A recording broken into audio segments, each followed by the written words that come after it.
Hello दोस्तों, आज की वीडियो में हम लोग देखेंगे मोशन इन वन डायमेंशन। देखिए, मोशन के बारे में हम लोग ऑलरेडी डिस्कस कर चुके हैं कि मोशन क्या होता है। अब हम लोग पढ़ेंगे motion in one dimension. One dimension में मोशन क्या होता है, या फिर इसको जनरली दूसरे टर्म में भी बोल सकते हैं मोशन इन 1D। इसको इस तरीके से लिखा जाता है 1D, या फिर वन डायमेंशनल मोशन, ये भी नाम होता है इसका। तो चलिए स्टार्ट करते हैं। देखिए, the motion of an object is said to be in one dimensional if only one of the three coordinates specifying the position of the object changes with time।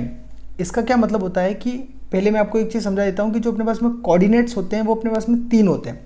पहला कोऑर्डिनेट होता है एक्स एक्सिस, दूसरा coordinate होता है अपने पास में Y axis, और तीसरा कोऑर्डिनेट होता है जेड एक्सिस। यानी कि अगर किसी भी इंसान को मोशन करना है या कोई भी ऑब्जेक्ट अगर मोशन करना चाहे तो वो आगे और पीछे, है ना, इस तरह कर सकता है, लेफ्ट में और राइट में इस तरीके से कर सकता है, या ऊपर और नीचे, ऊपर नीचे इन द सेंस किसी एक जगह पे खड़े होकर जंप लगाना, उस तरीके से भी वो मोशन कर सकता है। मतलब हम लोग आगे पीछे, लेफ्ट राइट और ऊपर नीचे मोशन करने के लिए स्वतंत्र हैं, फ्री हैं। करेक्ट। तो यानी कि एक हो गया एक्स कोऑर्डिनेट, दूसरा हो गया वाई कोऑर्डिनेट, तीसरा हो गया जेड कोऑर्डिनेट। ये अपने पास में कोऑर्डिनेट होते हैं। और हम लोग वन डायमेंशनल मोशन कब बोलेंगे कि अगर इन तीनों कोऑर्डिनेट्स में से हम सिर्फ किसी एक ही कोऑर्डिनेट का यूज़ करते हैं, तब हम उसको बोलेंगे वन डायमेंशनल मोशन।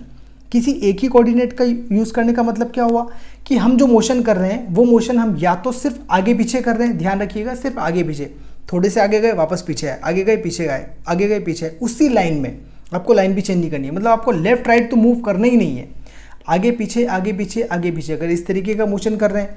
करेक्ट। मतलब हम क्या कर रहे हैं कि सिर्फ एक्स एक्सिस को यूज़ कर रहे हैं मूव करने के लिए।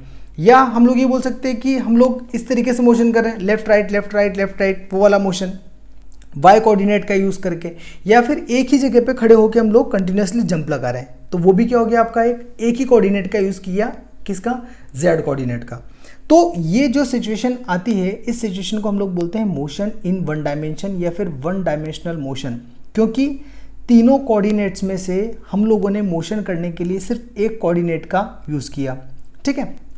अब आगे है अपने पास में here the object move along a straight line. यहाँ पे ऑब्जेक्ट को कंपलसरी एक स्ट्रेट लाइन में मूव करना पड़ेगा। जैसे ही लाइन आपकी जिगजैग हुई या टेढ़ी मेढ़ी हुई, वन डायमेंशनल मोशन नहीं रहेगा, वो स्ट्रेट लाइन में ही ऑब्जेक्ट को मूव करना पड़ेगा।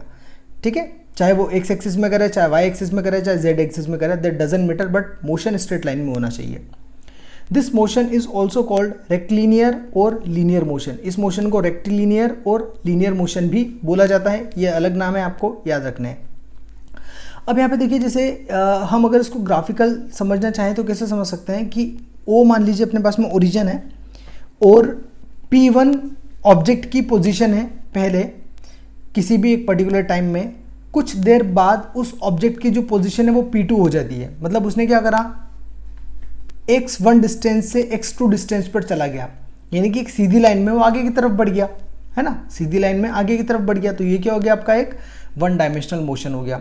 अब अगर अपन इसका एग्जांपल देखें तो मान लीजिए कि motion of a train along a straight track, मतलब एक सीधा सीधा ट्रैक है और उस सीधे ट्रैक पे ट्रेन आपकी चल रही है, तो वो क्या हो जाएगा आपका one dimensional motion, straight track होना चाहिए।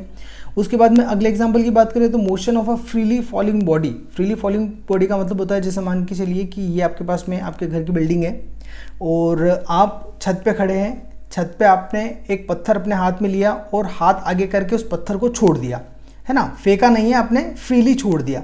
जब आप उस पत्थर को फ्रीली छोड़ोगे तो वो बिल्कुल सीधा सीधा सीधा सीधा आके ग्राउंड पे गिर जाएगा। तो उस ड्यूरेशन में उस पत्थर का जो मोशन होगा वो आपका होगा वन डायमेंशनल मोशन। ये आपका वन डायमेंशनल मोशन का एग्जाम्पल हो जाएगा।